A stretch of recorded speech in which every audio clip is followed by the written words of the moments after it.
Convido você a abrir sua Bíblia em Marcos, capítulo 1, a partir do versículo 14. Marcos 1, 14 até 20.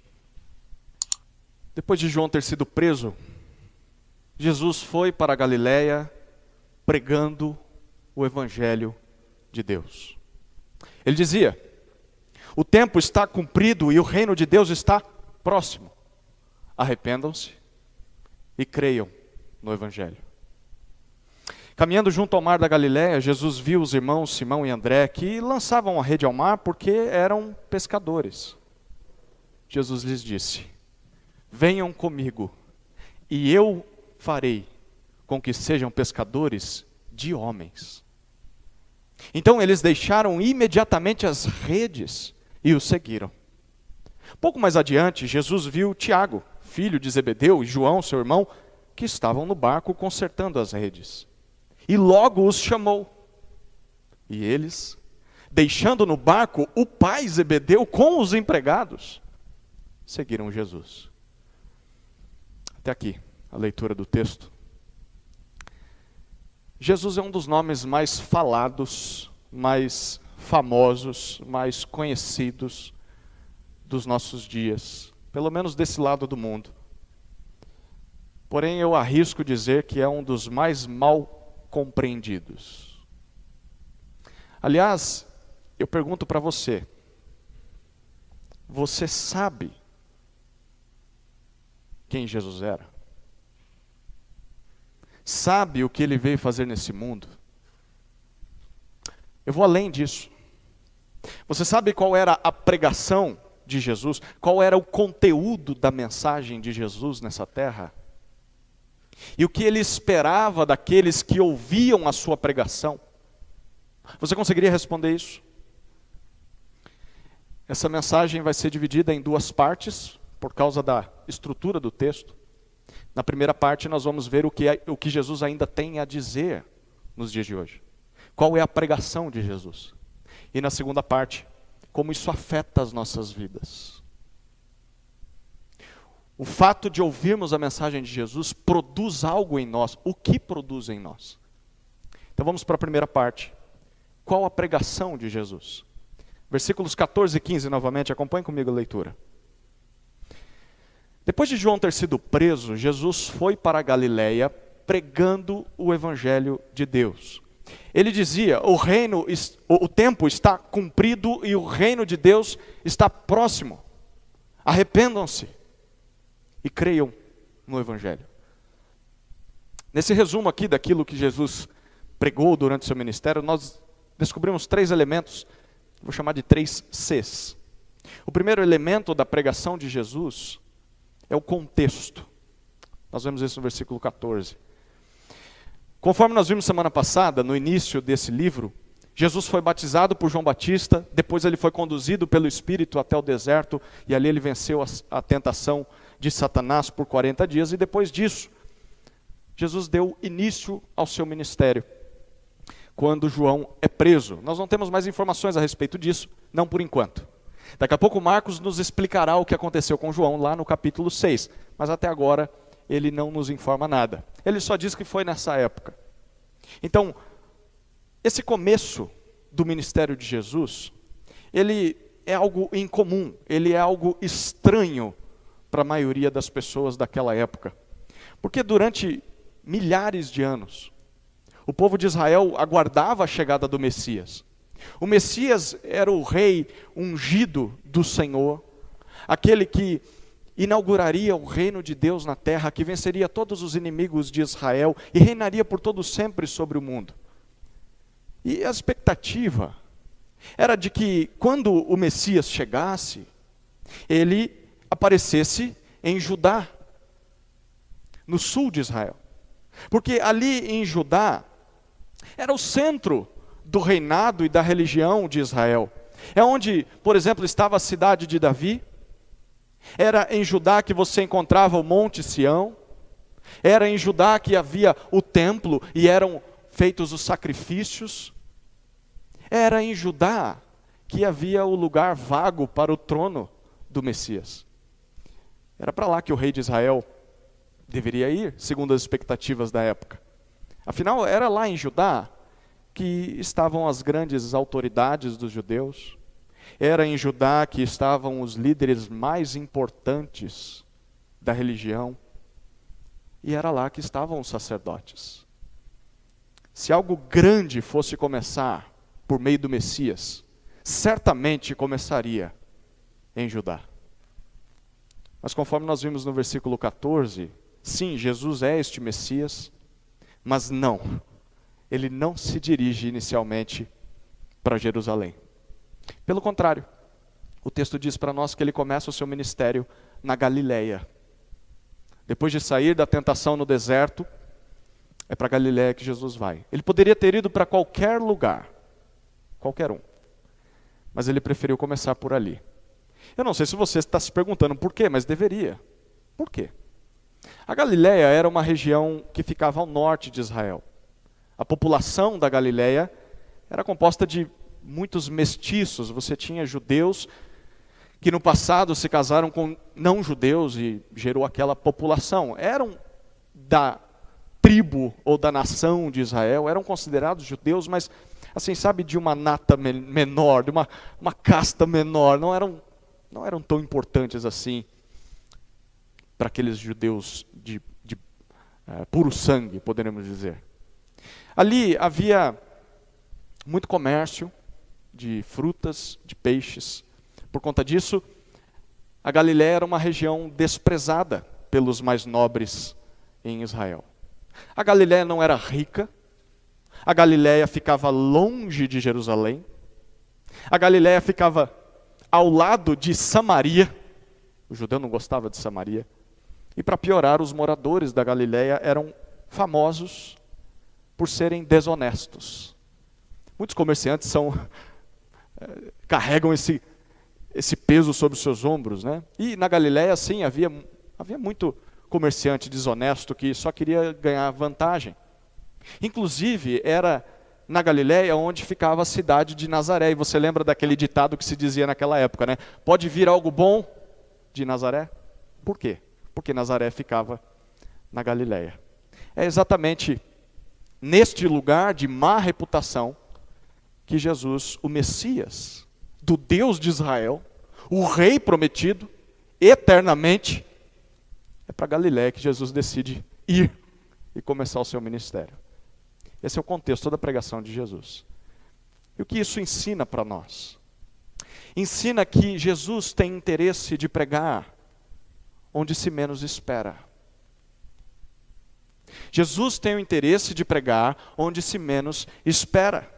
Jerusalém é a cidade mais importante, Jerusalém é a cidade de melhor fama, Jerusalém é a cidade mais rentável na visão humana, mas Jesus vai para Galileia.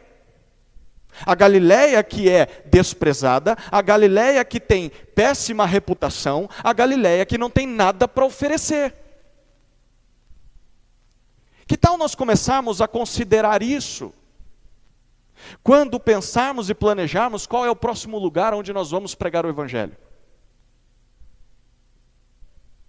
É nas regiões mais desprezadas, mais humilhadas, mais rejeitadas, que há mais necessidade que as pessoas ouçam de Jesus. Prova disso somos nós mesmos. Pare para pensar sobre você. Quem aqui era importante? Quem aqui era de boa fama? Quem aqui tinha alguma coisa boa para oferecer para Deus? Mas ele veio na nossa Galileia. Ele veio, olhou para mim, para você e pregou para nós. Através de algum discípulo dele. Nós devemos fazer o mesmo pelos outros. Ir até os lugares mais desprezados e apresentar o Jesus dos pobres para eles. Jesus tem interesse em pregar onde se menos espera. Esse é o contexto da sua pregação e deve ser o nosso também. O segundo elemento da pregação de Jesus é o conteúdo, segundo C. Primeiro é o contexto, o segundo é o conteúdo. Aqui. No versículo 15 nós vemos isso. Se você reparou bem, na leitura do versículo 14, nós vimos que Jesus pregava o Evangelho de Deus. Se você estava aqui domingo passado, você vai lembrar que nós já lemos essa palavra Evangelho nesse livro. Lá no versículo 1 do capítulo 1. Evangelho era a mensagem que um novo imperador romano mandava que fosse espalhada por todo o império, anunciando que a partir daquele momento ele era o novo rei do pedaço. E que as pessoas agora deveriam se prostrar diante dele ou seriam mortas. Então, na visão do novo imperador, dava-se a essa mensagem o nome de boas notícias. Na língua grega, evangelho. E quem anunciava essa mensagem, aqueles mensageiros, eram chamados de evangelistas. Aqueles que anunciam as boas notícias do novo rei. Pois bem, de acordo com Marcos, Deus também tem um evangelho. O imperador César tem o dele. Mas Deus também tem um evangelho. E para os leitores daquela época, isso significava o seguinte: Deus tem uma boa notícia para nos dar. Uma notícia a respeito de um novo rei que assumiu o trono do reino de Deus. E é exatamente esse o conteúdo da pregação de Jesus no versículo 15.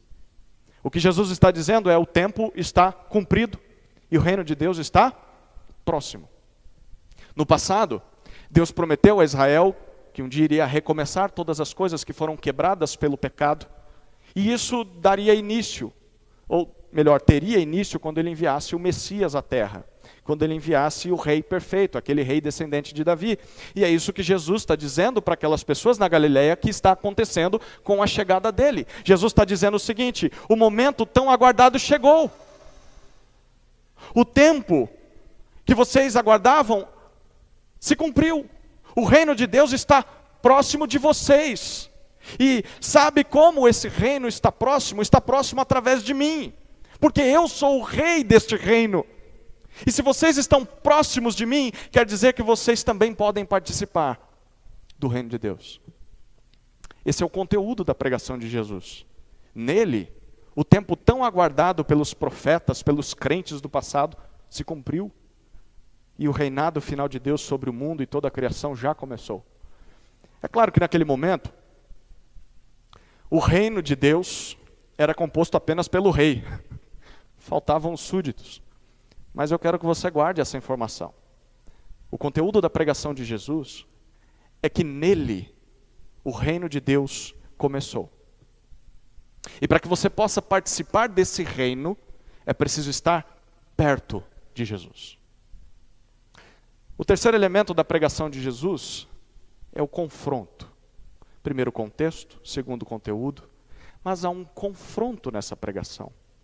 Ainda no versículo 15, nós vemos a seguinte resposta para a seguinte pergunta: como se faz para participar do reino de Deus?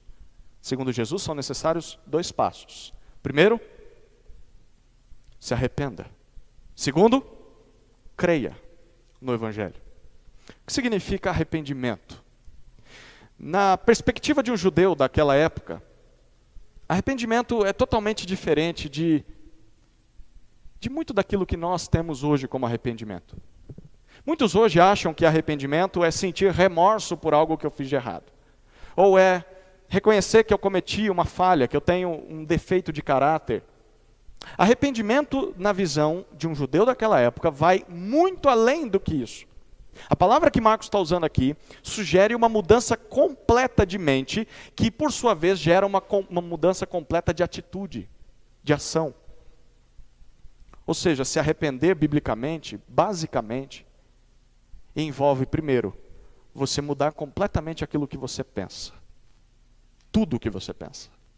O que você pensa a respeito de Deus, o que você pensa a respeito de si mesmo, o que você pensa a respeito da vida, o que você pensa a respeito do mundo ao seu redor. Você vai passar a ver as coisas agora como o Senhor as vê. Você vai pensar do jeito que Deus pensa a respeito de todas essas coisas. Arrependimento envolve isso. E essa mudança completa de mente vai levar você a uma mudança completa de postura, de atitude, de prática. A maneira com que você vive nesse mundo será transformada. Você vai começar agora a viver de acordo com a vontade de Deus, diante de todas as situações da vida, porque agora você vê essas coisas com os olhos de Deus. Em outras palavras, arrependimento bíblico significa primeiro você reconhecer que você estava fugindo de Deus. Com o seu caminhar você estava indo para longe de Deus. Mas não basta reconhecer que você estava indo para longe de Deus, significa agora que você se volta em direção a Deus e vai começar a caminhar em direção a Ele. Você estava indo para o outro lado e agora você não quer mais ir para o outro lado, você quer ir para o lado de Deus e você vai caminhando em direção a Ele, passo a passo, dia após dia. É isso que Jesus está dizendo para aqueles judeus que viviam ali na Galileia. Ele está dizendo assim, vocês todos, apesar de serem parte da nação de Israel, apesar de serem judeus, vocês devem voltar para Deus, porque vocês estão indo em direção contrária a Ele. Se isso é verdade para judeus, imagina para nós, que não somos judeus. Nós que não crescemos na nação de Israel, conhecendo a lei do Senhor. Nós precisamos nos arrepender. Mas nós também precisamos, em segundo lugar, crer. Então, o que significa crer no Evangelho? Basicamente, crer no Evangelho é a mudança que deve ocorrer naquilo que nós cremos quando nós nos arrependemos.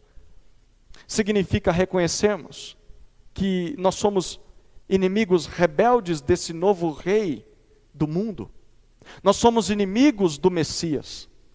Crer no Evangelho significa nós aceitarmos o fato de que Jesus é o escolhido, Jesus é o ungido de Deus para reinar sobre nós. E significa confiarmos na promessa que Ele nos faz de que se nós nos curvarmos diante de Jesus, nós vamos ser perdoados da nossa rebeldia e nós vamos ser aceitos no seu reino.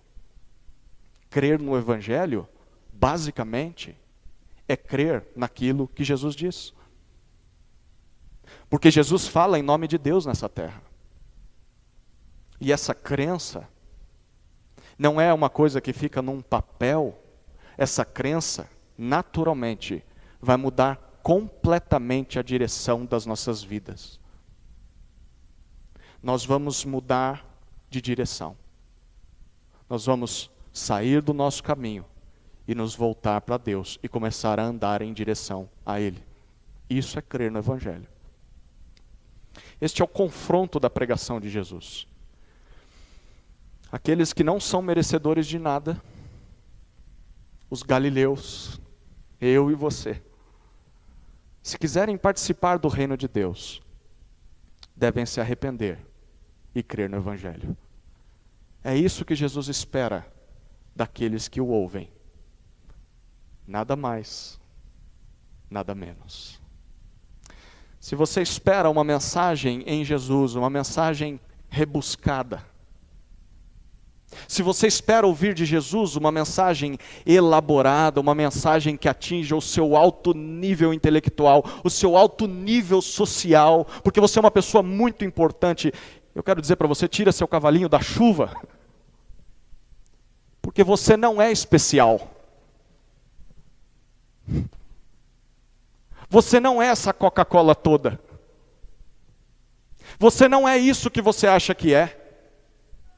Você é miserável. Você é de péssima reputação diante de Deus. Você não tem nada para oferecer para Deus. Você precisa se arrepender e crer no Evangelho. Ao mesmo tempo, se você não se acha tudo isso e pelo contrário se acha nada.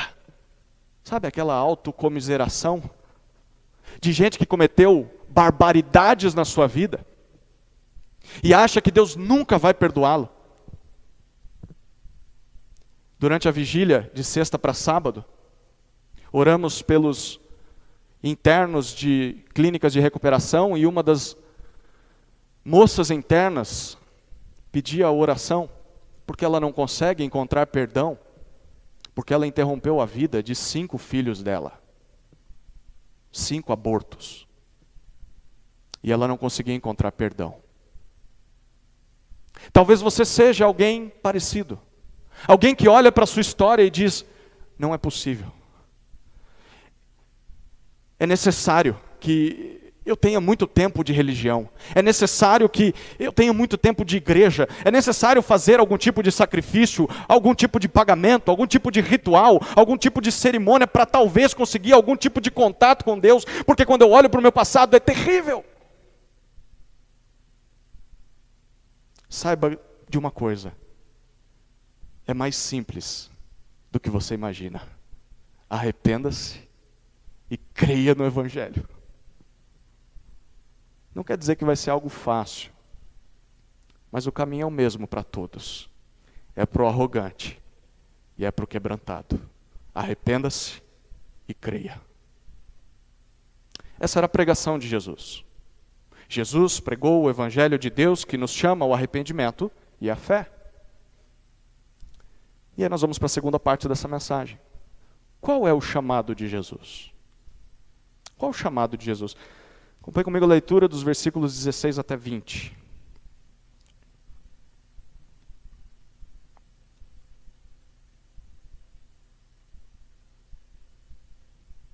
Caminhando junto ao mar da Galileia, Jesus viu os irmãos Simão e André que lançavam rede ao mar porque eram pescadores. Jesus lhes disse: venham comigo, e eu farei com que vocês sejam pescadores de homens. Então eles deixaram imediatamente as redes e o seguiram. Pouco mais adiante, Jesus viu Tiago, filho de Zebedeu, e João, que estavam no barco consertando as redes, e logo os chamou. E eles, deixando no barco o pai Zebedeu, com os empregados, seguiram Jesus. Aqui Marcos nos apresenta as primeiras pessoas que deram ouvidos àquela pregação de Jesus. Marcos nos responda o que significa se arrepender e crer no Evangelho. Marcos, por favor, nos mostre o que acontece com quem faz isso. Marcos está dizendo, vamos deixar esses 4 homens nos mostrar. O primeiro exemplo que Marcos apresenta é o dos irmãos Simão e André, versículos 16 a 18. A Galileia era uma região de algumas cidades famosas, entre aspas, que são bem citadas na Bíblia. Eu vou falar alguns nomes de cidades ali na Galileia e você vai identificar. Por exemplo, Nazaré, nós já falamos isso. A cidade de Naim, Caná, da Galileia. Tiberíades, Cafarnaum, Corazim. Ali na Galileia também ficava o Monte Tabor, ou Tabor, que foi provavelmente o monte da transfiguração de Jesus. Chegaremos lá em Marcos. Mas o mais comum naquela região era o chamado Mar da Galileia, que na verdade não é mar, coisa nenhuma. É um grande lago, aproximadamente do tamanho de Atibaia. Considere o mapa de Atibaia. Imagine tudo isso aqui com água. É o Mar da Galileia. Apesar de ser uma região pobre, aquele mar era um local muito movimentado, com bastante comércio e muito transporte por barco. O Mar da Galileia ligava aquelas cidades com outras regiões, 2 regiões muito importantes, Decápolis, as 10 cidades, e Traconítide, esquisito o nome, mas tem uma cidadezinha nessa região que é Betsaida. Betsaida aparece vez ou outra nos discursos de Jesus.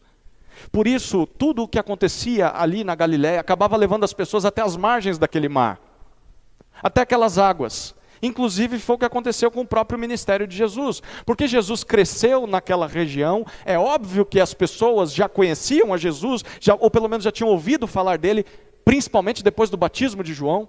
Porque todas as pessoas de Jerusalém, de Israel, vinham até João para serem batizados no Jordão, e eles veem Jesus sendo batizado, então eles conhecem, eles ouviram falar de Jesus, e é nesse contexto que Jesus chama os seus primeiros discípulos, os irmãos Simão, ou Pedro, e André. Eles estavam ali trabalhando no mar, porque eles eram pescadores. E algo que eu quero que você perceba no versículo 16, é que Jesus chama os primeiros discípulos justamente na região onde as pessoas já o conheciam. As pessoas na Galileia conheciam Jesus, e é ali que ele chama os primeiros discípulos. Isso nos ensina que o discipulado começa onde nós estamos. O discipulado começa onde as pessoas mais nos conhecem. Porque de que adianta nós queremos investir na vida de pessoas em ambientes onde essas pessoas não nos conhecem direito? Onde essas pessoas não sabem quem nós somos de perto? O verdadeiro discipulado deve começar em ambientes mais familiares possível, onde as pessoas sabem realmente quem nós somos, onde não dá para fingir, onde não dá para maquiarmos a nossa identidade, não dá para ficar de máscaras. Antes de querermos discipular pessoas distantes, o que nós devemos sim fazer? Primeiro nós precisamos discipular aquelas que estão perto de nós. Você discipula seus familiares? Você discipula sua esposa, marido? Esposa, você discipula seu marido? Pai, vocês discipulam seus filhos? Filhos, vocês discipulam seus irmãos? Vocês discipulam os seus colegas de trabalho? Discipulam os seus vizinhos? É bom começar por ali. É bom começar por aí. Enfim, a esses dois homens, Simão e André, que provavelmente já tinham ouvido falar de Jesus e estavam ali aguardando ansiosamente a chegada do Messias, a esses dois Jesus faz um convite e depois faz uma promessa. Perceba o convite que Jesus faz no versículo 17. O convite de Jesus às pessoas é: sigam meus bons. Sigam-me. Literalmente a expressão aqui, vinde a mim, ou vinde após mim, ou venham comigo, significa: comecem a caminhar atrás de mim. É isso que significa seguir a Jesus. Comecem a caminhar, seguindo os meus passos, andem por onde eu andar. É isso que ele está dizendo para esses dois aqui. Se arrepender e crer no Evangelho significa atender a esse convite de seguir a Jesus. Literalmente, se você se arrependeu e se você creu no Evangelho, o que Jesus te chama a fazer é ir atrás dele. Seguir as suas pegadas. Como o Gideão gosta de dizer. Estar tão perto de Jesus a ponto de ficar sujo com a poeira dos seus pés. É isso que Jesus convida aqueles que se arrependem e creem no Evangelho que eles façam. E é a única exigência de Jesus a nós. Jesus está dizendo para mim e para você: siga-me. Para ser meu discípulo, você não precisa de gabarito, você não precisa de diploma, você não precisa de cursos, você não precisa de uma gigantesca experiência religiosa. Para ser meu discípulo, você não precisa de uma vida certinha, você não precisa ser perfeito, você não precisa ter sido gerado dentro da igreja, basta simplesmente se arrepender, crer no Evangelho e me seguir. Andar como eu andei nesse mundo.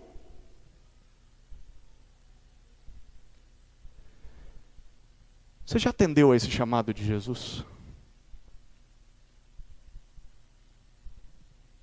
Você tem certeza que você já atendeu esse chamado de Jesus? Só você pode responder isso.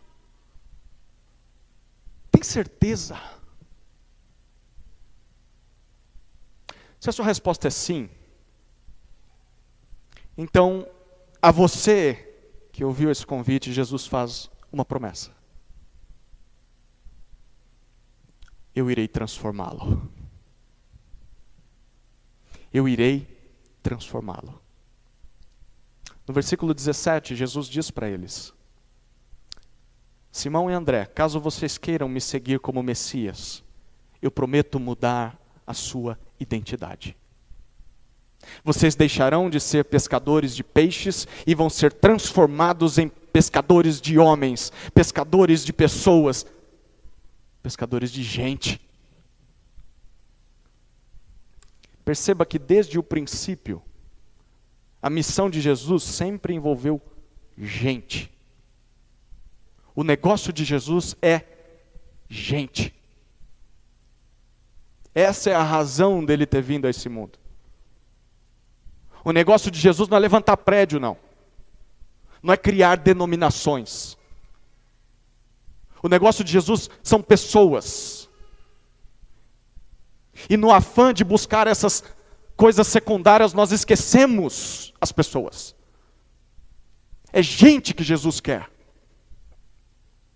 E a mesma missão que Ele dá para nós quando nós passamos a segui-lo. Jesus está dizendo para mim e para você, você vai me seguir? Então deixa eu te dizer uma coisa, você vai se tornar como eu. Você vai se tornar pescador. Você vai se tornar fisgador, caçador, capturador de pessoas. Não para ganhar algo das pessoas, como se faz com peixe, né? Você pesca o peixe ou para comer ou para vender. Não. Você não vai pescar pessoas pelo benefício que as pessoas podem te oferecer. Pelo contrário, você vai pescar pessoas para salvá-las, para dar vida a elas pelo Evangelho e torná-las meus seguidores. Você vai ganhar as pessoas para mim. Não para uma igreja. Não para um líder. Não para um grupo. Para mim. Se você quer seguir Jesus, você precisa saber disso. Ele vai mudar a sua identidade. Se você já segue Jesus, você precisa lembrar disso. Ele já mudou a sua identidade. Quer você perceba ou não, ele já mudou. Vocês não vivem mais para si mesmos. Vocês vivem para pescar pessoas para Ele. Não estou vivendo para isso. Pois é. O que você está fazendo com a sua vida então? Você disse que está seguindo Jesus e não está pescando gente. O que você está fazendo? Você está perdendo tempo? É isso que você está fazendo? Você está dormindo como aquelas virgens que não aguardaram noivo? É isso que você está fazendo? Você está andando pela porta larga, o caminho largo ou a porta estreita? O que você está fazendo da sua vida se você não é pescador de gente? Você está se enganando, talvez seja isso. Talvez seja isso. Que vida miserável. Você podia estar lá fora, se esbanjando nos prazeres, mas está aqui dentro, tão perdido quanto quem está lá fora, porque você não entendeu ainda o chamado de Jesus. E qual foi a resposta desses dois homens? O versículo 18 é impressionante. Marcos vai direto ao assunto, ele diz, esses dois irmãos atenderam prontamente, imediatamente.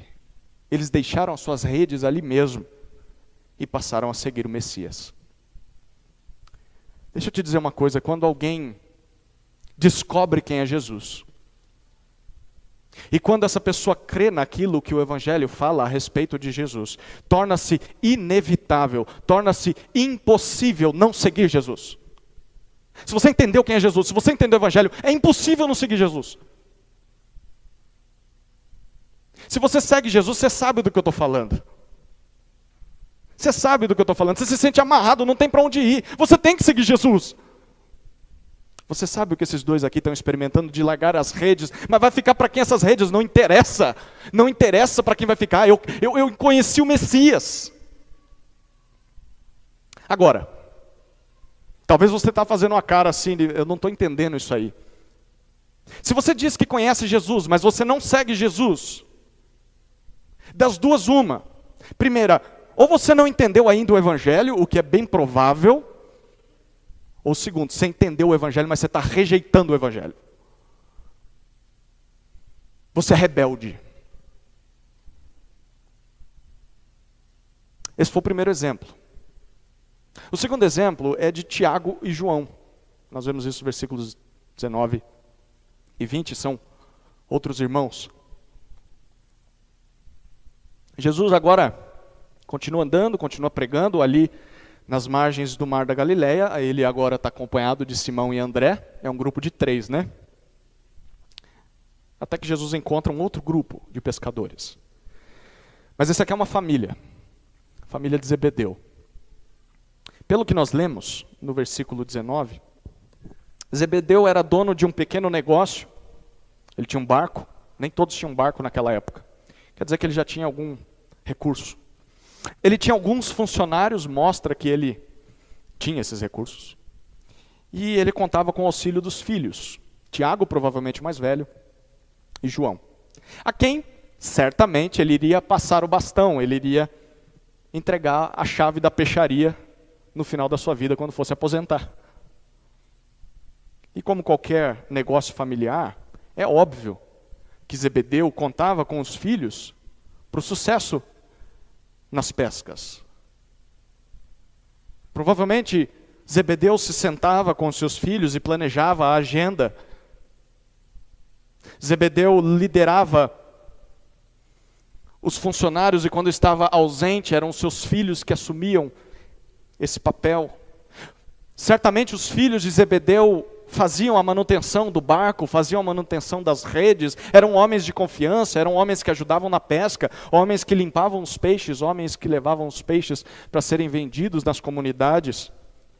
E é nesse contexto que Jesus faz a esses 2 filhos, já homens, o mesmo convite que fez a Simão e a André. E por mais incrível que pareça, aqueles 2 também passam a seguir a Jesus, deixando para trás o seu pai, está deixando a sua família para trás. Eles deixam para trás o seu sustento, que era a peixaria, e eles deixam para trás a sua herança, que é o negócio da família. Impressionante isso, né? 3 detalhes aqui chamam a atenção. O primeiro detalhe é que Jesus não chama todo mundo para segui-lo. Não é curioso isso aqui? Parece esquisito. Por que Jesus chama apenas os filhos de Zebedeu, mas não chama o Zebedeu e não chama os funcionários de Zebedeu? O texto não diz para nós, mas simplesmente afirma que foi assim. E parece que isso continua até os dias de hoje, não é? Nem todos dentro de uma mesma casa, debaixo da mesma criação, das mesmas expectativas, dos mesmos princípios, dos mesmos valores, nem todos dentro de um mesmo lar são chamados para seguir Jesus. Isso deveria servir para aquietar o nosso coração diante de familiares, amigos que nós temos, porque nós nem sempre entendemos como é que as pessoas próximas de nós conseguem ouvir de Jesus e não seguem Jesus. Desde o início, Jesus não chamou a todos. É uma pena, mas acontece. Ao mesmo tempo, isso deveria servir para nos humilhar e nos fazer lembrar que, se nós seguimos Jesus, não é por mérito nosso, é por pura graça e misericórdia dele. Ao nos olhar na multidão e dizer: Vera, quero você, me segue. Edna, você, me segue. Juninho, você, aí, esse aí. Uau! Por que não o que está do meu lado? E por que eu? Isso deveria nos fazer prostrar diante de Jesus e agradecer. Jesus, obrigado. Obrigado. O segundo detalhe desses versículos é que Jesus escolhe os mais improváveis para segui-lo. Os mais improváveis. Você já parou para pensar no que Jesus está fazendo aqui? Deixa eu te mostrar assim, uma visão maior do que está acontecendo aqui. Jesus veio inaugurar o reino de Deus nessa terra. O reino de Deus, a expectativa do Antigo Testamento. Ele já sabe que ele vai morrer, ressuscitar e voltar aos céus. Desde o início ele já sabia disso. Então quando ele escolhe discípulos, Jesus está literalmente escolhendo os seus sucessores. Foi a primeira coisa que Jesus fez no ministério, escolher sucessor. Aqueles que vão representá-lo nesse mundo quando ele partir. E onde é que Jesus foi procurar aqueles que iriam suceder a ele? Jesus foi lá na escola de rabinos? Jesus foi no templo entre os sacerdotes e pegou os melhores? Jesus foi lá na seita dos fariseus, na seita dos escribas? Jesus foi entre os grandes teólogos e líderes religiosos? Não, Jesus não foi nesses lugares. Jesus foi atrás de pescadores. Pescadores. Sabe o que são pescadores? São homens simples, são homens humildes, homens sem escolaridade formal, homens sem qualquer prestígio na sociedade, homens de quem não se esperava muita coisa a não ser cheiro de peixe. Cheiro ruim. Homens que cheiravam mal. Sabe o que isso comunica para mim e para você? Que Jesus não está interessado em chamar discípulos, como discípulos, pessoas importantes para esse mundo. O prazer de Jesus está em chamar gente insignificante, gente improvável, para que através dessas pessoas, que não têm nenhum tipo de expectativa perante a comunidade, perante o mundo, através desses vasos de barro frágeis e desprezados, o poder de Deus seja manifesto. A ponto das pessoas dizerem: mas não é esse o filho da Mariazinha? Ele nem sabia falar direito. Aquela não é aquela mocinha que cresceu conosco na escola? E como Jesus está fazendo coisas grandiosas através da vida dela. Olha para a família dela. É isso que Jesus ama fazer. Chamar gente improvável. Se nós somos discípulos de Jesus, é assim que nós devemos nos ver. Nós somos os mais improváveis. E Jesus nos chamou exatamente para que não houvesse qualquer motivo de orgulho em nós. Deus se agrada em pegar quem é nada e transformá-lo em instrumento nas suas mãos, para a glória dele. O terceiro e último detalhe é que Jesus muda completamente a vida daqueles que ele chama, a vida dos seus discípulos.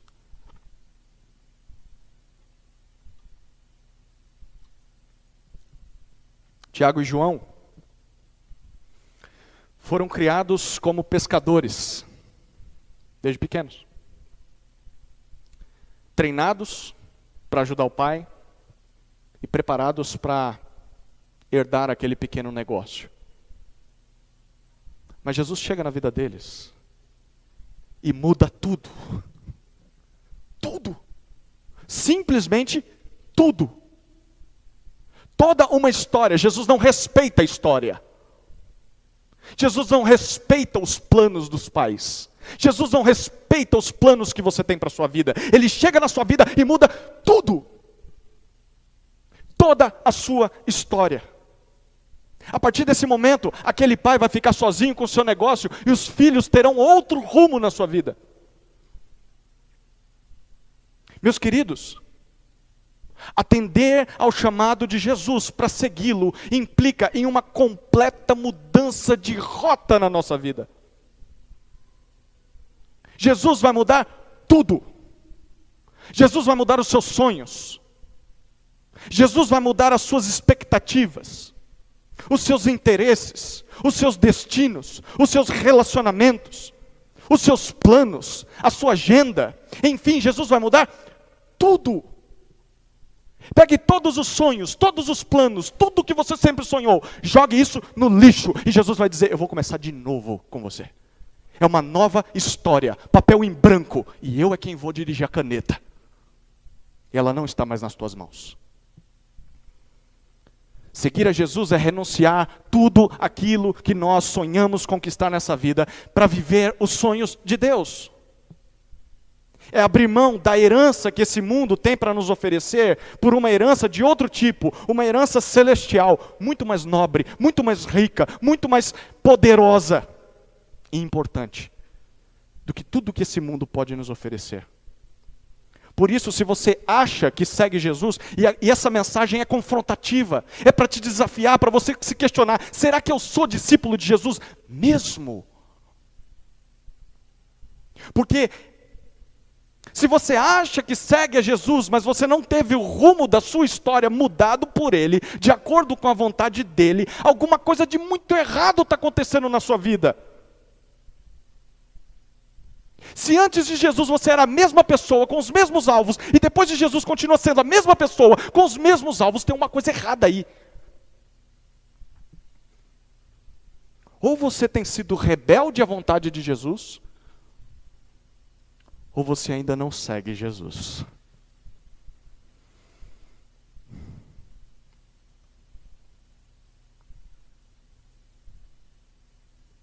Qual é o chamado de Jesus?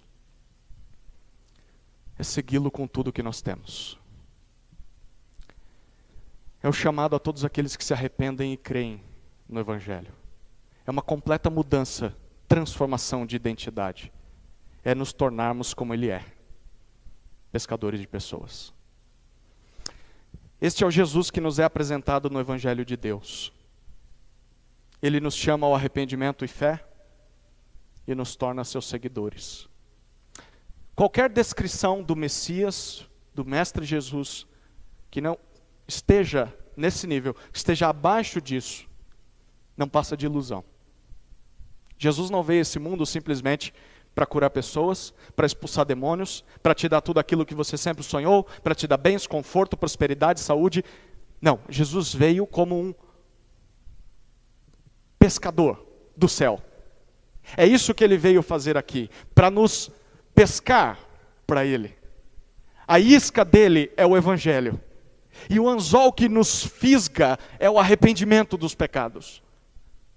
E uma vez que nós estamos fisgados, que nós fomos resgatados por Ele das águas imundas deste mundo, nós somos enviados de volta a essas águas para fazermos a mesma coisa com outros.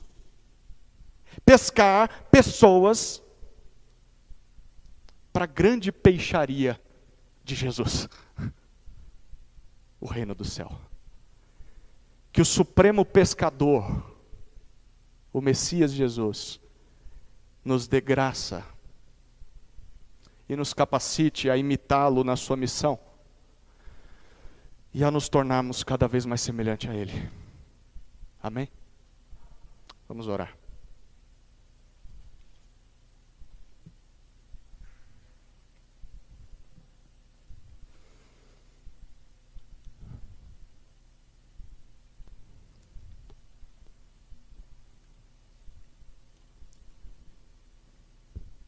Senhor Jesus, como a Tua palavra nos humilha e ao mesmo tempo nos anima, como ela nos exorta e ao mesmo tempo consola. Jesus, nós começamos esse culto dedicando tudo o que seria feito para Ti. Por isso, nessa hora, eu apresento todos esses meus irmãos, amigos, diante de Ti. Eu não conheço o coração dessas pessoas. No máximo, eu vejo uma ou outra atitude delas. Mas o Senhor conhece. O Senhor sabe realmente quem te pertence.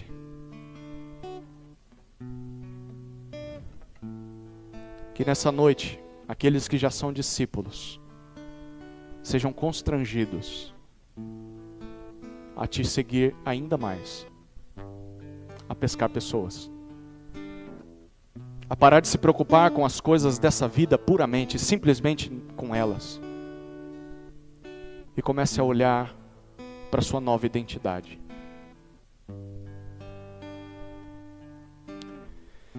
E para aqueles que não são teus discípulos,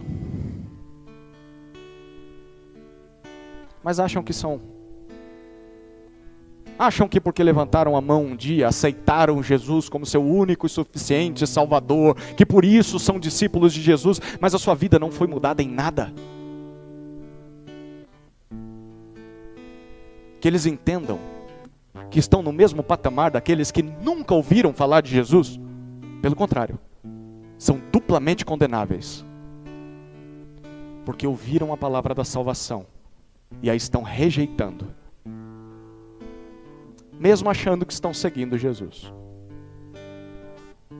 A minha oração é para que, depois dessa noite, essas pessoas se arrependam e creiam no Evangelho. Que realmente olhem para Jesus e digam: eu quero segui-lo. Estava enganado, mas agora percebi que preciso de ti. Não permita que essas pessoas durmam em paz, até se dirigirem ao Senhor para se render ao Senhor.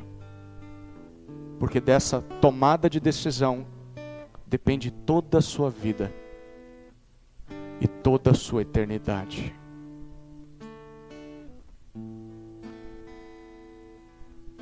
Oramos assim, no teu nome, Messias. Amém.